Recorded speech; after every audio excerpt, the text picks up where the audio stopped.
Today we're going to make some bagels. So we're going to start with our ingredient list for bagels.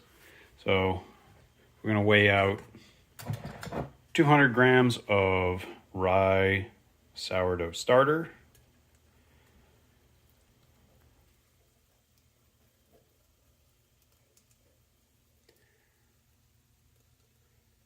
doesn't have to be perfectly exact. We're at 203, that's fine. And we're going to do 315 of water. I like to use slightly warm water, maybe 40 degrees Celsius. We're going to do 315 grams.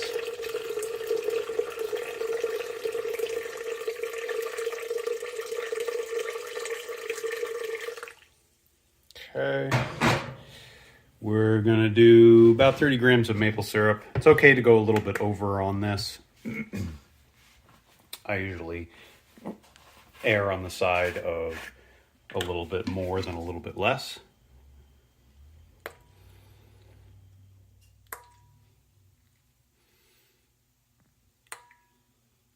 So we're 40 grams there, that's fine.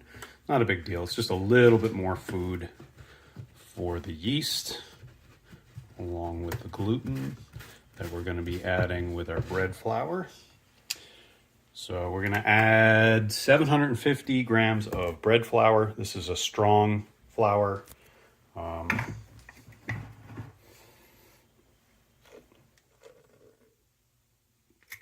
Nothing fancy about this.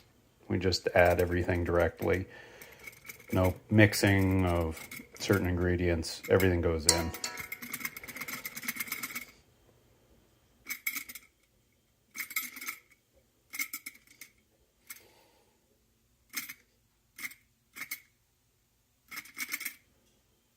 $7.55, that's fine. 750, yeah, 755, close enough. And then we'll add about 10 grams of salt. Again, this is kind of at your discretion. It can be a little bit higher, a little bit lower, that's fine. Yeah, so we're 11 grams. Okay, all of this goes into the stand mixer. Put the dough hook on it. And we're gonna run that at low, and we're gonna come back in a couple minutes when it's all formed together. It's now been about 3 minutes. Because of how thick this dough is, the dough hook doesn't really grab it. Once you get to about this point, we can stop it and we can just knead it. So I've turned out my dough onto a clean work surface. I mean, alternatively to the stand mixer, you can do all of this by hand. I'm not going to try to knead this with one hand. It's not going to be too easy, but I'll show you what it looks like when we're done kneading. Probably going to do about 2 to 3 minutes of kneading until the dough has built up some gluten. That'll give it the bagels that nice chew. It's been about 2 minutes of kneading. You can see we've got a pretty nice looking dough ball here. We're going to let this sit for about 20 minutes. So it's 9:51 now. So we'll be back in 15 to 20 minutes. We're going to let the gluten in this develop, but also relax. So it'll be much easier to shape once we get to that point. Okay, it's been more than 15 minutes. So it's time to divide up our dough. So we want to see how much it weighs. Depending on what size of bagel you want to make. So we're around 1320 grams. So we're going to divide this up by 12.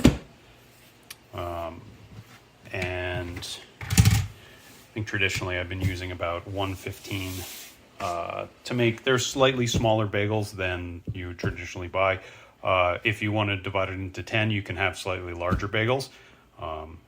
So to do that, we're just going to use a dough scraper, and we're going to weigh it out on the scale. So I'll show you what that looks like in terms of creating a ball after I cut off a couple of these. Okay, so this is what we want to make. I've weighed out some dough, and you can see I've had 3 pieces that I had to cut to make approximately 110, 115 grams. I'm going to take the dough and I'm going to tease it in from the outside to create a little bit of tension on the outside of the dough. And once I've done that pretty much all the way around, maybe overlapping a little bit, I'm going to cup it with my hand and try to put the top of the dough in the center of my hand. I'm going to cup it and I'm going to roll it. And I'm just going to keep doing that for a little bit until I form a nice sphere.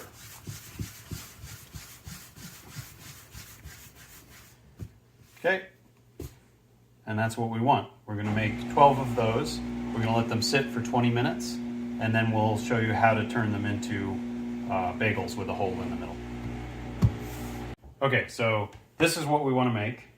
I've weighed out some dough, and you can see I've had 3 pieces that I had to cut to make approximately 110, 115 grams. I'm going to take the dough and I'm going to tease it in from the outside to create a little bit of tension on the outside of the dough. And once I've done that pretty much all the way around, maybe overlapping a little bit, I'm going to cup it with my hand and try to put the top of the dough in the center of my hand. I'm going to cup it and I'm going to roll it. And I'm just going to keep doing that for a little bit until I form a nice sphere.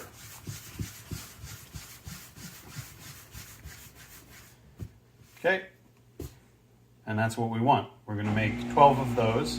We're going to let them sit for 20 minutes, and then we'll show you how to turn them into bagels with a hole in the middle. Okay, now we have 12 balls. We're going to turn them into bagels. So you're just going to pinch the middle with your 2 fingers and do the same thing with the other hand. We're going to open a little hole in the middle, and then we're going to wrap it around our fingers, and we're going to stretch it out quite a lot. We don't want to tear it, so we're going to take a little bit of time incrementally making this larger and larger. When it gets to about this big, we're done. Put it onto a baking sheet. I'm using dehydrating baskets because they're very convenient. From the Breville. From the Breville, and just some parchment paper. And you can see this is what we use over and over and over again every time we make bagels. So I'm going to do that to all of them. I'm going to cover it with cling film, and then I'm going to put them in a sunny place, and we're going to let them ferment and get larger and prove. Once they've proved, we'll put them into the fridge, and we'll show you what that looks like. Pause it. You can see that even though we stretched them out quite a lot, they've shrunk back down. Because the gluten effectively is like a spring, and they shrink back down in size, and as they prove, they're going to get smaller and smaller. And so if you want any hole in the center, you do need to stretch them a fair amount. So they're covered, they're finished, they're covered in cling film so they don't dry out, and they're sitting in our little green room plants, which is nice and warm and sunny, and we'll let them prove for probably, if it's really warm in your house, 6 hours, 4 to 6 hours. If it's cooler, it could be as long as 8 or 10 hours. I'll show you what they look like when they're about ready to go in the fridge. So this is roughly what they should look like. The only issue I had was I forgot to put them in the fridge last night, so they're a little bit overproofed, but the shape is basically right. You'll want to, when they get to look like this, you put them in the fridge overnight, and then the next morning you're going to boil them and then coat them and bake them like I'm going to do now. So I've got a pot of water boiling right now. It's about a tablespoon or 2 of baking soda in there. That's what helps create the crust. And it's very simple. We're just going to lay them into the water away from you so it doesn't splash, and we're going to let that go for 30 seconds, maybe 40 seconds. These ones have a little bit of a harder crust on the outside, you can see here from where it dried out. So I'm going to go for a little bit longer time. I'm going to use a slotted spoon. This way I can kind of dunk them in. But then when I take them out, the water will drain off.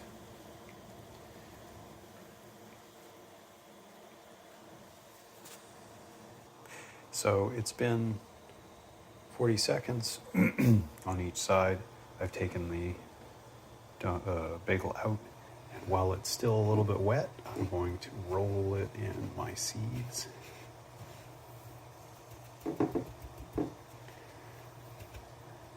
Make sure it's nicely covered, and then it's going to go onto a baking sheet to get ready to go into an oven that has been preheated